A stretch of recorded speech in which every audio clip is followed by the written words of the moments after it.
All right. Good evening, everyone. Welcome to Gita Wisdom with Laksmi, Chapter 1, text 40 through 45, the end of the chapter. So we're going to conclude Chapter 1 today, hopefully. And I'm glad that you're all with me. Thanks for being here. Trish, Shihari, everybody. I see Joanna and Jai Krishna, John Gillespie. How we doing? Good. All right. Let us begin. Let me get my notes together here and we'll begin.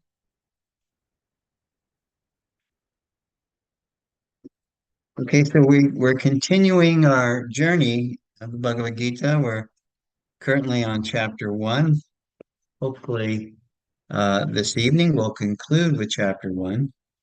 I'm hoping that I've really taken my time with chapter 1. So, for those of you who are new to the Bhagavad Gita, you really have an idea of what's going on.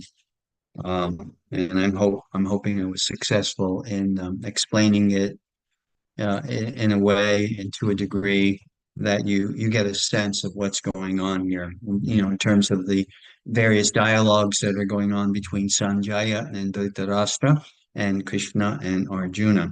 So we're going to continue. I'll start off with text 39.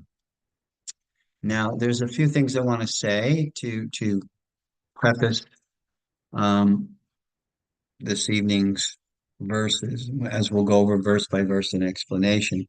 And the first thing is that the Bhagavad Gita has different levels of understanding. Krishna, in a very brilliant way, describes, for instance, things which will relate to society. You know, they're kind of social instructions. The Mahabharata in general, which is the Bhagavad Gita is an excerpt from the Mahabharata, in general deals with moral issues, ethical issues, spiritual issues, social dilemmas, so many different things. And the Bhagavad Gita is a reflection of that because it is an excerpt from the Mahabharata. But Bhagavad Gita is more involved with the spiritual dimension of humanity and Krishna giving instructions on a spiritual level.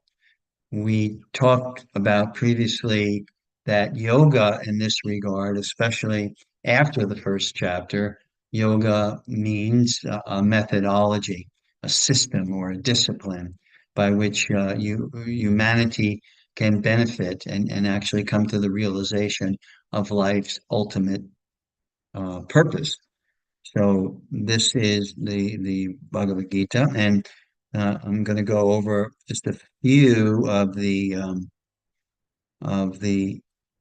five different levels of instruction. For understanding these things, the instructions of the Gita serve as a foundation.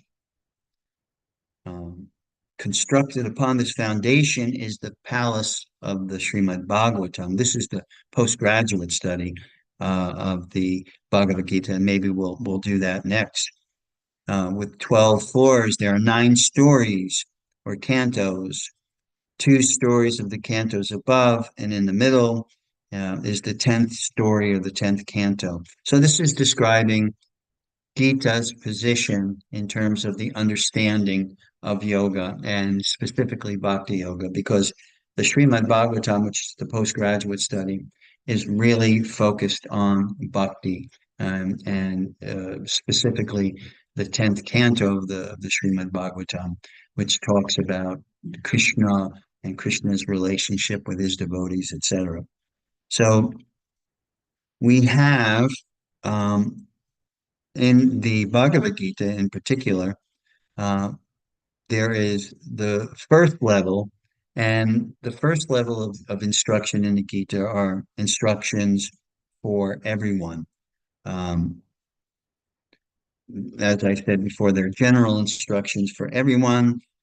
Talks about the destruction of the family and how that can upset totally upset the balance of things and cause and wreak havoc on the world. And we see that nowadays. There's so much destruction of the family unit, even in a family that is considered functional. There's, of course, dysfunctional families, but even families that are considered functional, we see uh, a lot of difficulty that is there um, between the husband and the wife, between the parents and the children, especially as the children get older, etc. So the Bhagavad Gita talks about certain things, talks about what happens when the family is disrupted, how the microcosmic unit affects the macrocosmic unit. So the microcosmic unit would be the family and the family structure, and the macrocosmic unit would be humanity in general, and the various expansions of those units. The microcosmic unit of the family, and then what do you have from there? You have the village. We see this especially in India and a lot of the Eastern countries. You see that there are a lot of villages, and villages are really one big family.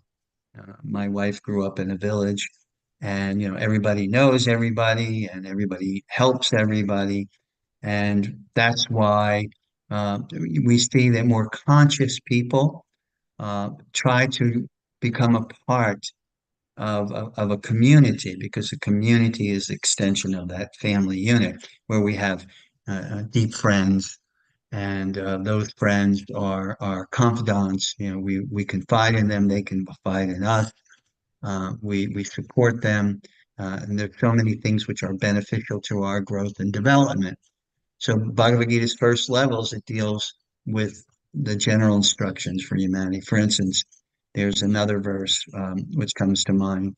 One should not eat too much, nor eat too little, sleep too much, nor sleep too little. One should not perform too much recreation or not enough recreation. So, otherwise, in that particular verse, it's talking about balance, how in yoga we need to be balanced, and how that creates a balance of mind, and a balance of body, a balance of intellect, and that helps us in a balanced condition. We're healthy. We're not only healthy physically, but we're healthy psychically, and we're able to see the world in its proper perspective in that healthy condition. Have any of you ever studied the Enneagram or heard of the Enneagram before? It's a kind of a personality index. I think it was developed by Christian monks many centuries ago, and it tells about different personality types. But I'm not an expert in that, and I won't pretend to be, so I won't really speak about it. But suffice it to say that it gives an indication of different personality types. And I think there are either eight or nine uh, personality types there. I think nine, if I'm not mistaken. But what I'm driving at, what the reason I'm bringing that up is each one of those personality types has a healthy state and unhealthy state. So, in other words, if let's just say you're a personality type that is an analytical, for instance, you have that analytical nature, uh, then in a healthy way, in a healthy, balanced way, then that's a very good thing. It really helps you to see the world in a perspective that puts things in proper order and makes sense to you. But in an unhealthy way, one can become over analytical, right? Or anal. So someone who's anal, we would say, is analytical, but to an unhealthy degree where they're just trying to analyze everything and everybody, and pay so close attention to even the minuteness of detail about everything, and that makes them out of balance, and affects how they interact with the world. So Krishna is concerned how we interact with the world in a way that helps us to see the purpose of the world. And when we understand the purpose of the world, to live within this world in such a way that, we can uh, have the gratification that we need as individuals. We can get involved in ARTA, which is economic development. If you remember, I talked about the journey of life and the four wheels. If you remember way, way back, and I think it was either the first or second class that I gave, and it talks about kama, artha, dharma, and moksha. So kama is gratification. Everyone likes to gratify themselves, their sense gratification, either through eating or through music or through interpersonal relationships, etc. We're pleasure-seeking entities, and we need to experience pleasure. And artha is called economic development. So in order to create an environment by which you can uh, have gratification, then you need some economic development. In other words, in our language, in our understanding, you get a job. And then depending on how you see your work. Now, quite often people get ensnared by the fact that they need money. So in order to make money, they take a job. They get a job, and they get entangled within that job, even though it may not be A, suitable to their nature, or B, the healthiest thing for them psychically. You really have to love what you do or do what you love. Otherwise, that's a lot of time you're spending in an environment you really don't want to be in a job you don't really want to be in. So these are that's karma, that's artha. Dharma means the responsibilities that we have to ourselves and to society. So if we are balanced, we can do all these things. Those are the four wheels. Moksha means liberation. It means understanding the purpose of human life. The human life is just not meant for eating, sleeping, mating, and defending. Those four things every species deals with. Every species, and in many ways, they're more expert than we are in terms of eating and sleeping. Like my dog can sleep anywhere, you know. My dog, I could find her underneath the gazebo on the pavers. I could find her in the grass. I could find her on the sand. I could find her under the shed. That girl can sleep anywhere, so she's expert at sleeping, much more expert than I am. I can barely sleep on a posturepedic, what to speak of, on the floor. I used to when I was young and a monk, but not now. So these are the kinds of things: eating, sleeping, mating, and defending is not a specific attribute to human existence. It's to all species. So human existence is different in the fact that we have the ability to reason. We have the ability to be introspective. We have the ability to analyze what is our purpose in life, what is our goal in life. And even I find within yoga, in the world of yoga, sometimes understanding what is the purpose of yoga is not a priority in teaching yoga. The priority becomes asana, and really, if it was so important, why is it only mentioned three times by Patanjali in the Yoga Sutras, and why is it mentioned two or three times by Krishna? It's not given much emphasis. It's emphasized in a way that can facilitate meditation, according to Patanjali, according to Krishna. It actually you do asana so that your body is conditioned in such a way that you can sit in meditation for a long period of time, and that your body will not disturb your your journey within. And that way, you need to be disciplined. You need to be peaceful. You need to be settled. You need to be stable. So asana gives us that ability. So it has its purpose, it has its function. But the goal of yoga is very, very different. The goal of yoga. That's why we study Bhagavad Gita. That's why we study Yoga Sutras. That's why we study the Bhagavad Purana or Srimad Bhagavatam, is to understand purpose of life, goal of life. So we have, as Krishna says, the one level. Let's understand our lifestyle and the purpose of our lifestyle, and he gives instructions along those lines. The next thing he talks about, that even though we are in this world, we are not of this world. That's the next level that Krishna says. Krishna talks about this world and being in it, enveloped within the elements, and Krishna makes that very clear in the seventh chapter where he says, I have two types of energy, external and internal, temporary and eternal. So he says, earth, water, fire, air, ether, mind, intelligence, and ego are my external energies. But in the next verse, he said, but that yet there is something superior to that. And what is the superiority? Its superiority is that it's eternal, whereas in the material elements are they're changeable, they're mutable.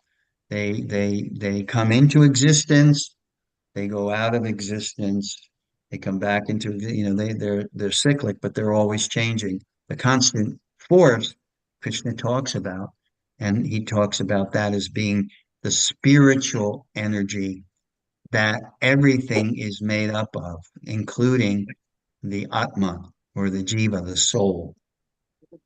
So Krishna talks about that energy, um, not exactly the right word, but it's hard to uh, define Brahman using the English language. But basically, to wrap my mind around the spiritual dimension of our existence, I use the word energy. It's a spiritual energy because Krishna does say it's an internal energy.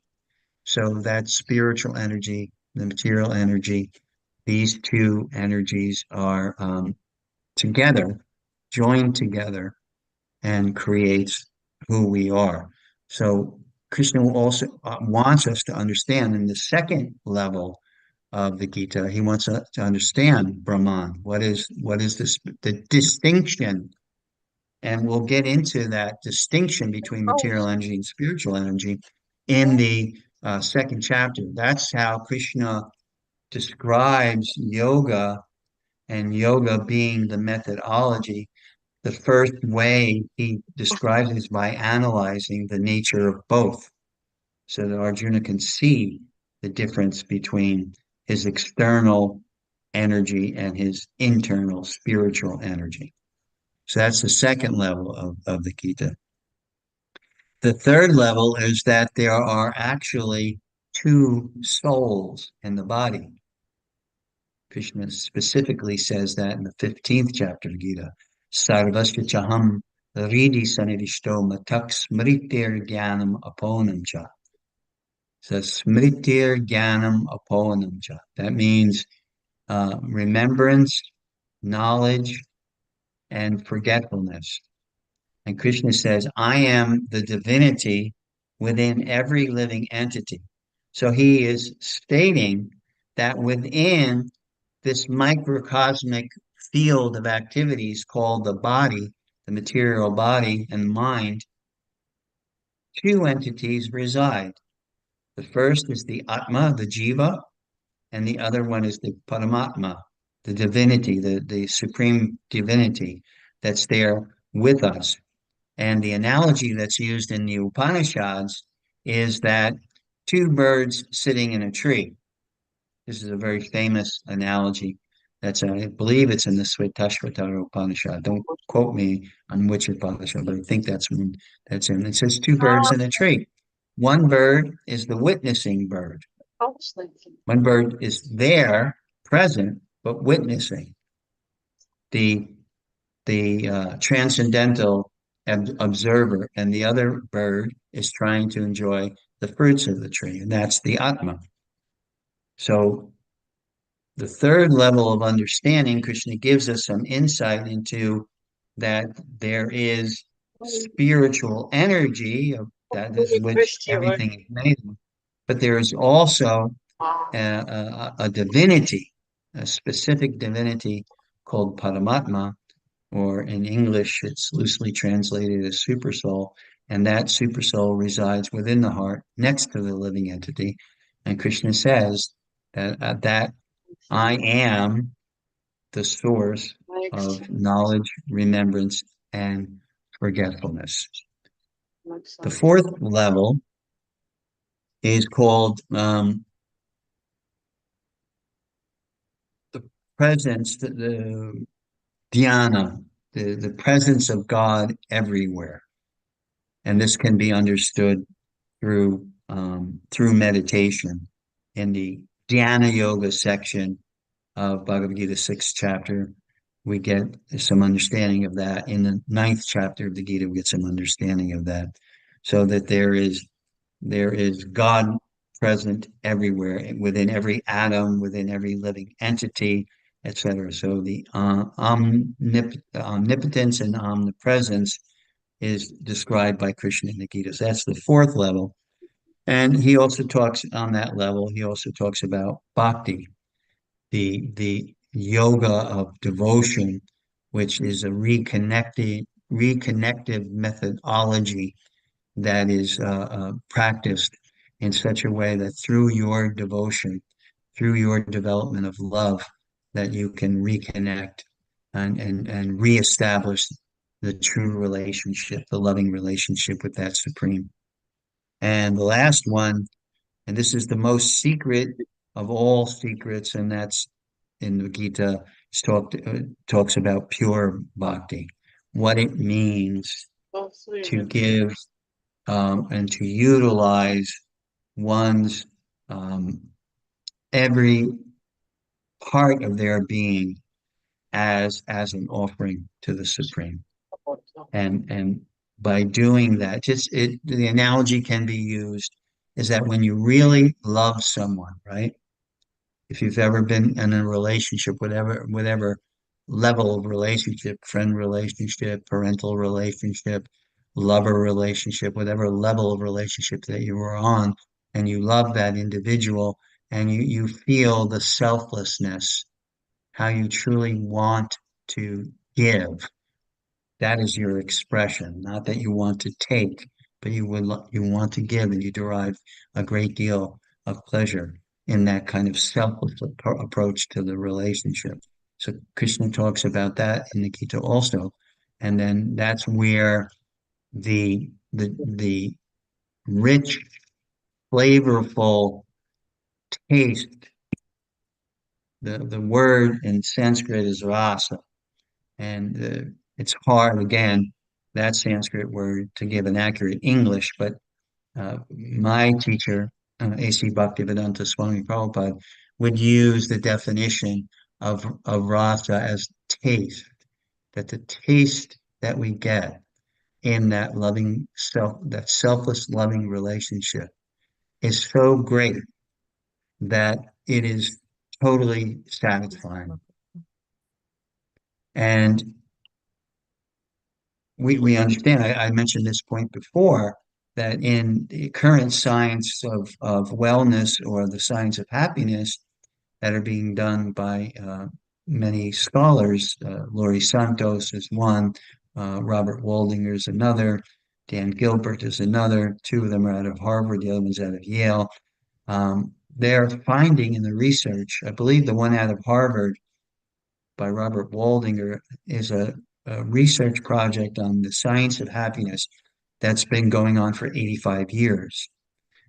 And what I mentioned in the previous class, that what they've been consistently finding out through interview and observation and so many other things, what they're consistently finding out is that relationship is of tantamount importance in terms of whether a person is happy or not. Or not is when you have not good relationships. Happy is when you have good, satisfying relationships. And you can have a relationship on a friend level. You can have a relationship on a parental level. Means child to parent or parent to child. You can have a relationship as lover and beloved. I think in Christianity, they mention something to that degree also. Agape, eros, and philios, right? And that three levels, according to the Christian theology, three levels of love: agape, spiritual love; eros, physical love; and philios, familial love. So similarly, in the Bhakti Yoga tradition, love is said to have its different flavors. And when, we have meaningful relationships, we begin to experience the flavorfulness of that relationship. And it's one of the main components of our happiness. That's there in sacred texts like Bhagavad Gita, but also now I think the research that's coming out of these projects is proving the same thing. So these are the five levels that the Gita are talking about. Now we're moving on with Arjuna and all that's going on with Arjuna here. So let's read text 39. And another thing I wanted to mention to you is, and I mentioned this word, phenomenologist. We have to, as people born in basically Judeo-Christian culture here in the West, which is removed from the culture of the Gita, we have to approach our understanding of the Gita subjectively. We have to allow ourselves the experience of the Gita. We have to understand. That's why I've spent a lot of time on the first chapter to give you some insight into what's going on culturally, psychologically, spiritually, so that you get a sense, that what is Dharma? We spent time on Dharma, right? Because Dharma is a principle, it is a main principle of the Mahabharata and also of the Bhagavad Gita. What is Krishna telling Arjuna in the Bhagavad Gita? Don't give up your Dharma. If you give up your Dharma, you get lost. And when you get lost, you get bewildered. If we're wandering, in the forest and we get lost, we get very confused and very bewildered. So if we're wandering in the forest of the material world and we don't have the anchor of Dharma keeping us on our path, on our course, then we can get very, very lost. So we're speaking about all these things so that we can understand the importance of Dharma. And in that context, understand why and how Krishna is instructing Arjuna. Why is people often ask the question, if Krishna is God, why is he telling Arjuna to fight and to kill? Right? That's one of the dilemmas of the Bhagavad Gita. Why, if Krishna is God, would he instruct Arjuna to fight and to kill? And then, like I said, phenomenology says that we approach it from that cultural perspective, not our cultural perspective. Because do we have Dharma? Are we living dharmic lives? I mean, intuitively, some people live dharmic lives, I mean, moral lives, you know, intuitively, a good person lives that way. But when we talk about the structure of Dharma and how it's applicable and, all of the different levels of Dharma, we don't have that kind of detailed information here in Western culture. But at this time, and in the Bhagavad Gita, in reference to the Bhagavad Gita. Dharma is a very important principle. And to live according to your Dharma is to means that it allows you to live within the universe and the universal laws in alignment. We actually, Dharma is an aligning factor with how the universe is presented and how we are to exist and function within the universe. So if we live a dharmic life, we are living in alignment with universal principles, universal laws.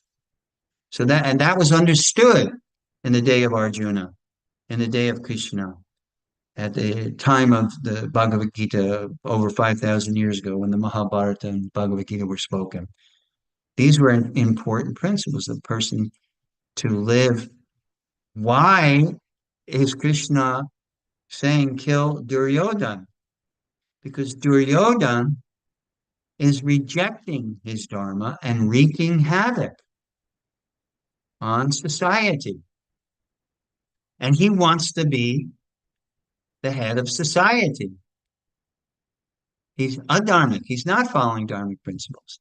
And what does the Bhagavad Gita say? Yad yad chakri shreshtas tatat eve taro janaha sayat pramanam gurute.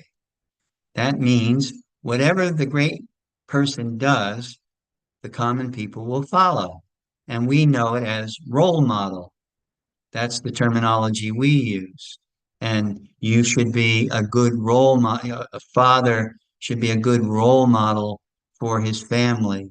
And the mother should be a good role model for the family. And when we have, if any of you were fortunate enough to have really great parents who are great role models, then you know how that impacted you.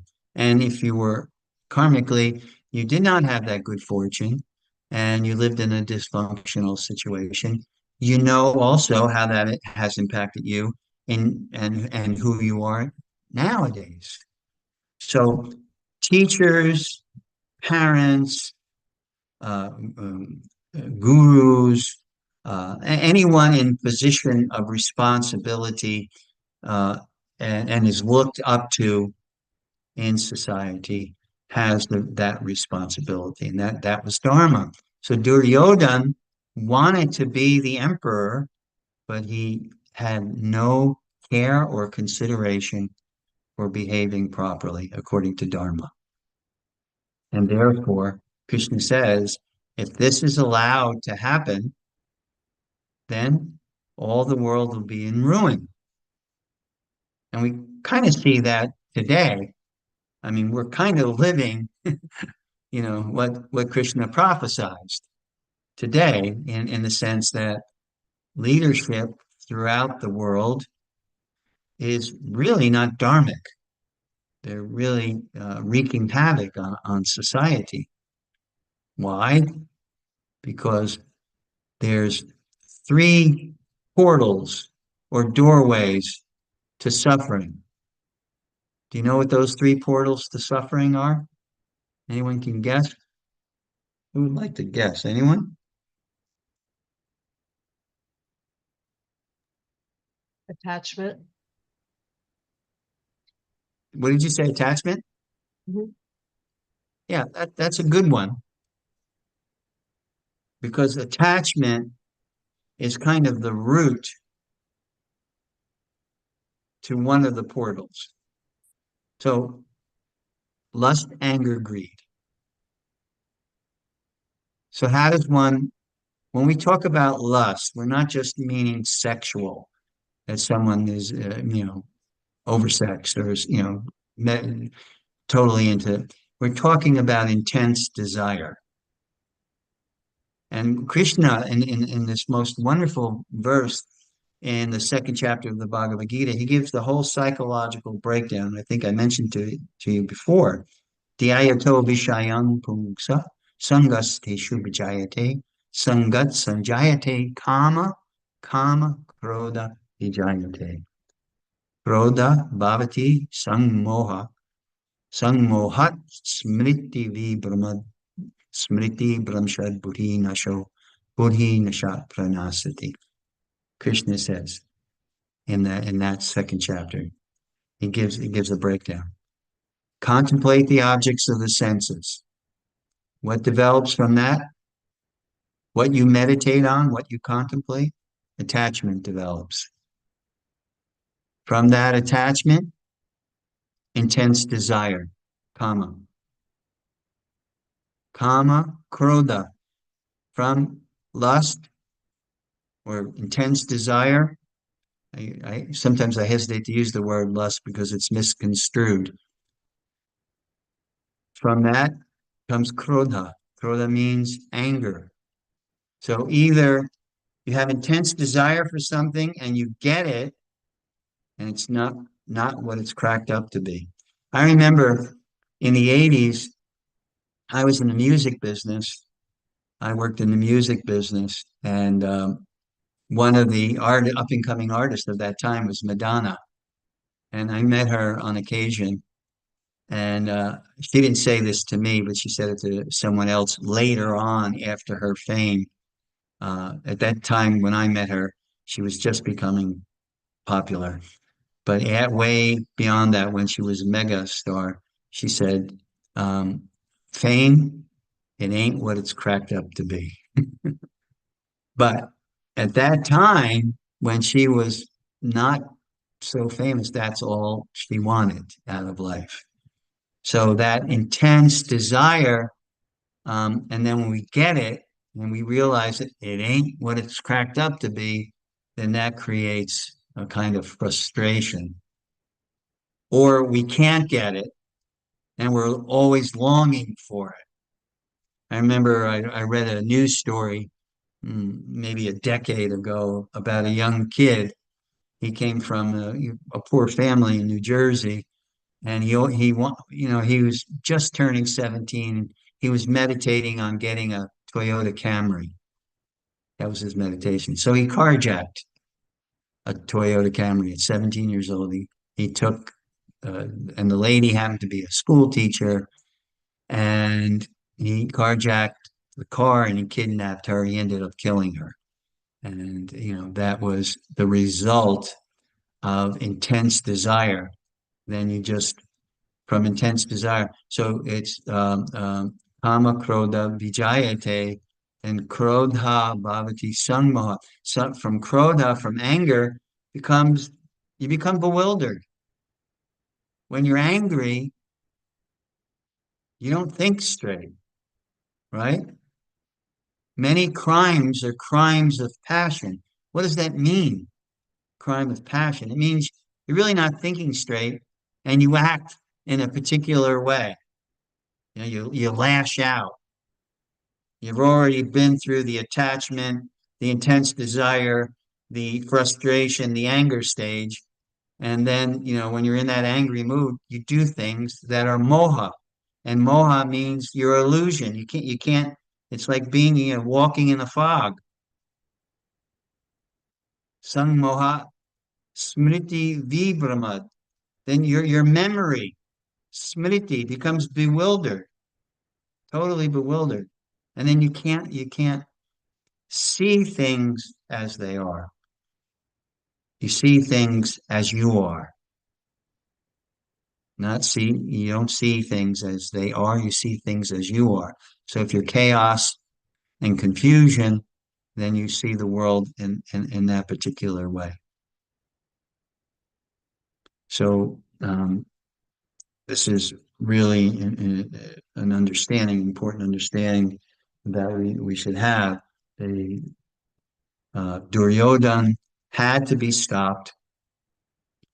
Krishna knew his destiny was already written in stone, Duryodhan, because of what he was doing, the adharmic behavior.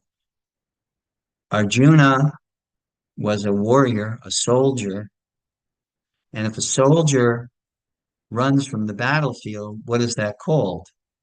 Right? It's called cowardice.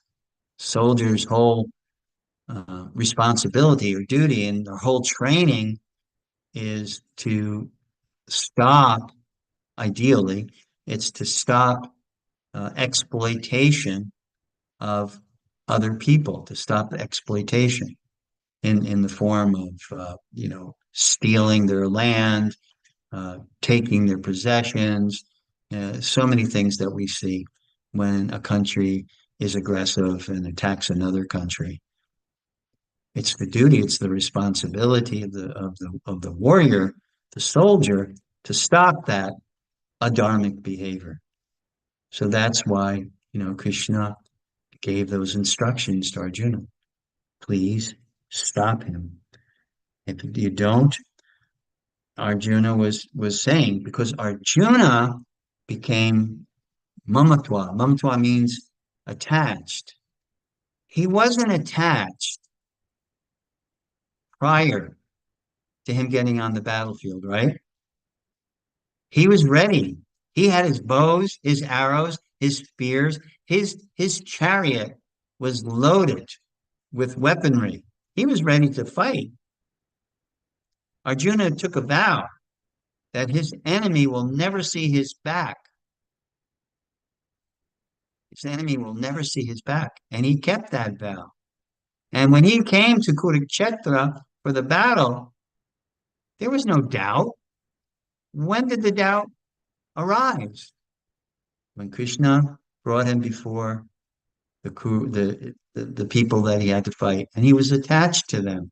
He was attached to Bhishma. He was attached to Dronacharya. He was attached to so many people who were on the opposing side, and he knew that they had to be killed. They knew, Arjuna knew it was his duty and his brother's duty to kill those people because they are fighting on the side of Adharma. And then it was Krishna's responsibility to stop exploitation of citizenry, stop Duryodhana in his tracks. Otherwise, a lot of suffering would occur, right? And I said, what is suffering? How does suffering? Lust, anger, greed. So Duryodhana was greedy.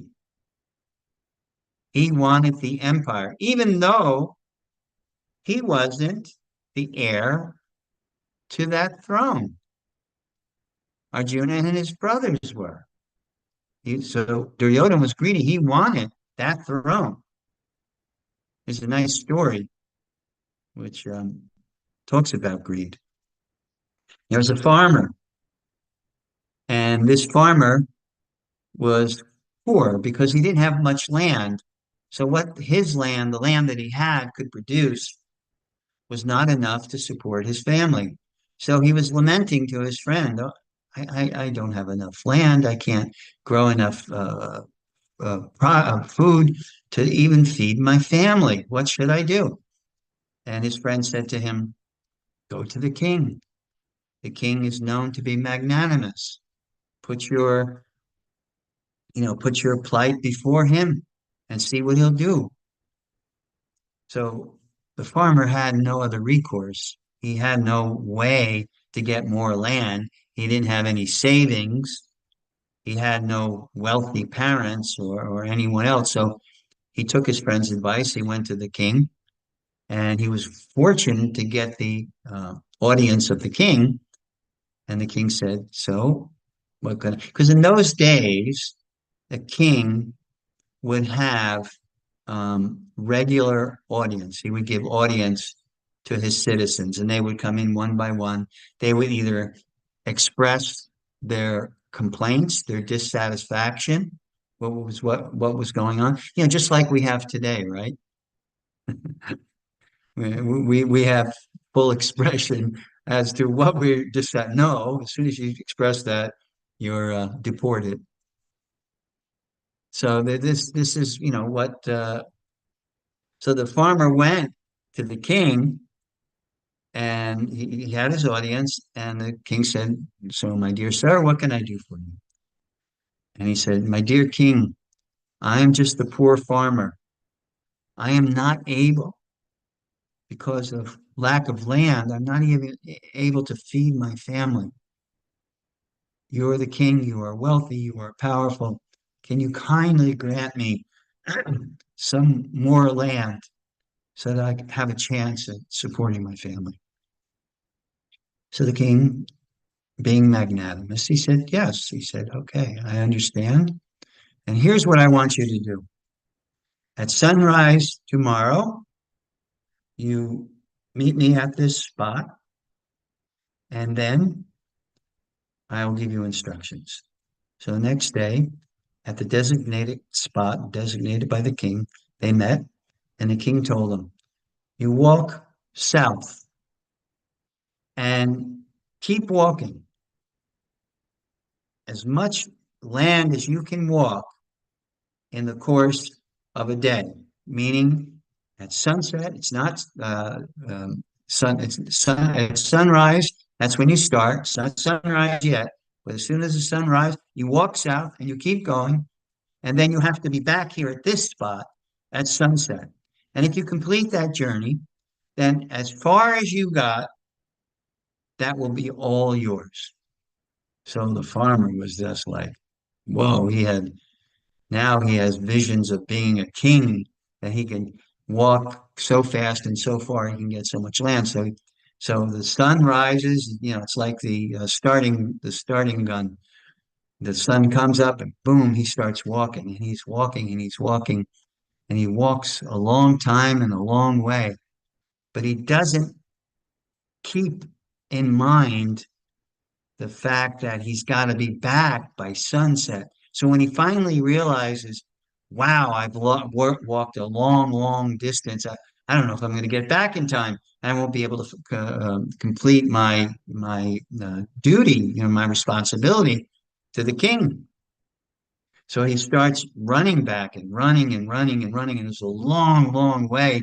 He was he wanted so much land. He saw the opportunity for so much land that he kept running and running to get back on time. And he comes back and he gets to the point where he started out at sunrise, and it's just sunset. And just as he gets to the spot, he drops dead from a heart attack, overexertion. So in this world, if we act greedily, um, there may be the illusion of gain. But when we take into consideration karma and the reaction to your activities, and you're held responsible for all your activities. So when people are greedy, they lose their sense. They lose good sense. So Duryodhana was greedy, and he lost all good sense. He was in moha, or illusion, and therefore he would do adharmic activities. Now, Arjuna also became influenced by moha, but in a different way. Duryodhana was blind in his attachment. Arjuna was deliberate in his attachment. So Arjuna's um, moha, or illusion, was the fact that he was going to give up his dharma because of his attachment. Duryodhana was willing to walk over anybody because of his attachment. Arjuna, you can see, we were going through the different mindsets, right? Between Duryodhana and Arjuna. We see the difference in mindset, right? Duryodhana, because of his attachment, he was willing to do anything to anyone at any time. Arjuna, and that was blindness. And Arjuna, because of his attachment, he was just shirking his responsibility. A little different. So, what Arjuna is giving here, Krishna, he's given his reasons. In that illusion, in that state of moha, everyone tries to justify why they're doing, even if it's illogical, doesn't make any sense. That my son, he always justifies his decision. I told you not to be on the computer. Oh, but dad. And then he goes into his long spiel, his justification and his logic, even though, you know, we've been there and done that and heard it many times. I was a teacher. I was an English teacher and in a high school. So God, I told him, look, if you're going to do this, at least have to be good at what you do. These are weak excuses. So even in our illusion, we try to form logic. So Arjuna's illusion was more refined. Let's put it that way. He's more refined. And he started logically saying, okay, I won't enjoy happiness, right? If I do this because all he first he said compassion, he was feeling badly, he had to kill. Then he said, I won't enjoy happiness because all my family and friends will be dead as a result of this war. And now then he says sin. This is action of sin. And now what is he saying? With the destruction of dynasty, family tradition is vanquished, and thus the rest of the family becomes involved in irreligion. Text 40. When irreligion is prominent in the family, O Krishna, the women of the family become polluted, and from the degradation of womanhood, O descendant of Vrishni, comes unwanted progeny. Text 41. An increase of unwanted population certainly causes hellish life, both for the family and for those who destroy the family tradition. The ancestors of such corrupt families fall down because the performances for offering them food and water are entirely stopped. So here's his line of logic. I'm reading these in succession because they're all interrelated, these 4 or 5 verses. Text 42. By the evil deeds of those who destroy the family tradition and thus give rise to unwanted children, all kinds of community projects and family welfare activities are devastated. Text 43. O Krishna, maintainer of the people, I have heard by disciplic succession that those who destroy family tradition dwell always in hell. Text 44. Alas, how strange it is that we are preparing to commit greatly sinful acts. Driven by the desire to enjoy royal happiness, we are intent on killing our own kinsmen. Text 45. Better for me if the sons of Dhritarashtra, weapons in hand, were to kill me unarmed and unresisting on the battlefield. Text 46. Sanjaya concludes this chapter. This is the last verse. Sanjaya said, Arjuna, having thus spoken on the battlefield, cast aside his bow and arrows and sat down on the chariot, his mind overwhelmed with grief.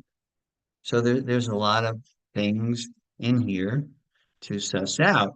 One of the things is, according to this culture, I remember I said be a phenomenologist, that this culture, women are sacred. Women are actually considered the first guru of the child, the connection to the world. The child is connected to the world through the umbilical cord, which is connected to his mother. His mother is his world in the first stages of development. He comes out, his mother still is his world. His mother is his guru. And through her actions and her kindness and her love, the child is greatly affected, or through the lack of that, aversely affected. That's why if you read about nurse breastfeeding, and one of the important things in the advocates of breastfeeding is that connection. You can't disconnect the child right away or disassociate the child. The child is in the womb and then is outside of the mother, but still needs a deep and profound connection, and that's done through breastfeeding. Besides the colostrum that's there, which it helps to develop the immune system of the child. The breastfeeding also keeps that closeness. So mother is considered sacred. And I have many friends from India, and the way they treat their mother is absolutely amazing. There's one gentleman, I don't think he's on now, but he usually attends. I think he's in India right now. I believe his mother is Srihari Bharatshreshtha's mother is 100 years old or 99 years old, something like that. And he takes total care of his mother. Total care. He sees to her every need. And the concept of nursing home is just not plausible for him. So we see this. The mother. I remember I brought my mother to the ashram that I was living in for the first time, and I happened to be in charge of the ashram. So on the hierarchy within the ashram, I was the person in charge. So when my mother's a typical Italian American Jersey girl. She comes from Italian parents, but typical Jersey lady, whatever that means. But she came to visit me, and when she came to visit me, everybody in the ashram bowed down to her. And my mother was like, "What's going on here? Why are these people on the floor?" And I said, "Mom, they're. It's an expression of respect for you as my mother." So that's why Krishna's saying here, you got our society has to protect our women, not exploit our women. We have to give them, all opportunity to be able to thrive and flourish and nurture society. So that's it. And Krishna's Arjuna is talking about that when there isn't that protective, nurturing society, and it's not just women in Vedic society. There's five uh, types of people. The mother has to be protected, women rather, children have to be protected, the elderly have to be protected, the teacher has to be protected, and I forget the fifth one. But there's five different segments of society that has to be protected in order for the environment, the culture of that society to flourish and to feel the benefits of that protection. And Arjuna is saying, okay, we're going to kill all the warriors, and society is going to break down because it's going to wreak havoc. Children won't have fathers, and when children don't have fathers to guide them, and the mothers are not going to have the husbands to raise the child together, to have the feminine energy input into the family, and to have the masculine energy put into the family. When that's not going to be there, the children are going to suffer from that, and they're going to experience psychological disturbances. So Arjuna is putting forth all of this logic, and he's giving Krishna this logic and making these statements to justify him denying to fight the battle. And we end the first chapter and the basically the setting.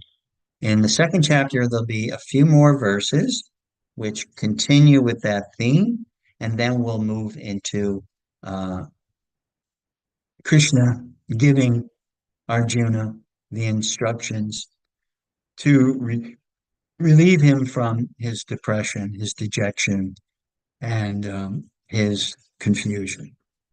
So I'll stop there. Does anyone have any question or comment or observation that they would like to share with us? It'd be greatly appreciated. Feel I have a free to question. unmute. Yeah, who is that? Joanna? Hi, it's Trish. Oh, Trish, sorry. Yeah. So I have a question about, like, in today's society, there are so many people who don't have religion or don't have an understanding of what they're supposed to be doing on their spiritual path. So if they have blind attachment or and they're ignorant, does that make them innocent? There is innocence and ignorance. Yes, there is that component, and that is taken into consideration. That the divine law, it's like a judge. A judge has the law, but he can also modify it depending on what he hears. So the Supreme hears our intention and sees our intention. So there can be innocence. It doesn't exonerate you from karma and reaction. It's not like, oh, they're ignorant, forgive them. But if there is an element of ignorance there, kind of an innocent ignorance, there is consideration in that. Just like if you were to go to court, and let's say, for example, you stole food, and then you demonstrated to the judge you were hungry, you were starving, right? Then I think uh, a sensitive judge, someone who would have some special consideration and maybe not issue such a harsh ruling against that person. So that's also there in the divine. We don't have a knowledge of Dharma, the intricacies and the knowledge of Dharma, but intuitively we do. Why intuitively do we?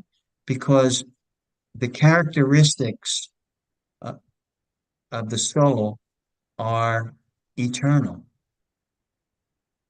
There are intrinsic characteristics of the soul that manifest through the medium of the body. When things are externalized, then those things, like what am I talking about?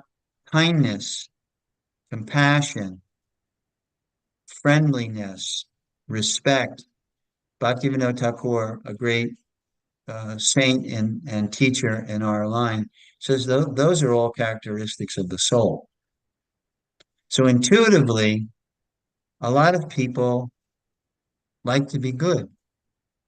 They would prefer to be a good person. They would prefer to be a kind person. They would prefer to be a charitable person. Why do you think there are so many scams out there in terms of charities, right? So many false charities. Because people have a charitable nature, and scammers know this.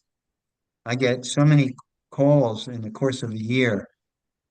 Hello, Mr. Puglisi. I am John Sullivan from the Police Benevolent Association, and we're collecting today. And I got another one the other day from another organization, and I just say, "Sorry, Charlie, can't do it now."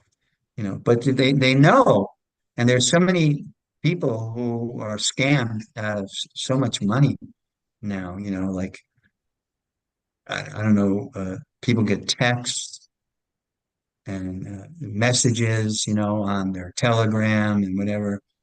Hi, you remember me? And no, I don't remember you.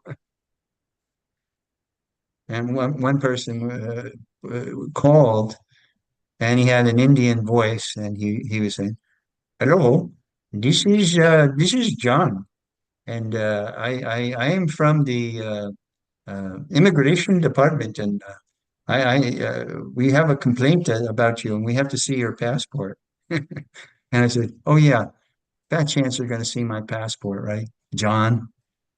So because people who think like that, they know that people by nature are charitable. They have soft hearts by nature. So that innocence, even ignorant, that innocence is there, and that's taken into consideration. Thank you. Yes. Any other question or comment regarding what I said? Does everyone understand when I say phenomenologist what I'm referring to? I'm referring to, it's a kind of an anthropological uh, statement that in order to really understand a culture, you have to experience the culture. You don't enter, if you really want to understand the culture, you don't enter it and saying, "Oh God, that's gross. Can't believe, those people do those things." It's in that way, you immediately put resistance up, you put a wall up, you don't really understand. You enter into it by the experience of it. So what I'm saying, what is a really healthy approach to Bhagavad Gita is to approach it that way. I want to enter into the spirit of the Gita. What is the spirit of the Gita? And that is why my teacher in his uh, commentary on the Bhagavad Gita, he says Bhagavad Gita as it is, because he wants, by the translation of Krishna and analyzation of the words used in a particular time, he wants us to understand the spirit of the Gita and to enter into it. And that way we get a deep understanding and have lots of realizations as we progress through the Gita. So any observation, anything, any realization that anyone would like to share, or any pressing question that you have? I would like to invite you, and Trisha's taking advantage of this opportunity, that if either you're shy or um, nothing's coming up, but it hits you kind of afterwards, you can always, text me uh, via Facebook, or if you have my email address, you can email me the question and I'll immediately respond to them. So if no one has anything to say, I thank you all for being here tonight with me again, giving me your association um, greatly appreciate it. And those of you that came to our love feast on Saturday, that was great, wasn't it? It was um, really a wonderful environment and experience, because the everyone that came was just so enthusiastic about everything, about the kirtan, about the lecture, about the feast that was served out. So I thank you all, those of you who are local and came to our love feast, thank you. And those of you that spent your evening with me this evening, thank you. I want you all to have a happy, healthy, and holy week. And until next week, next Tuesday, same time, same station, we'll see you then. Hare Krishna.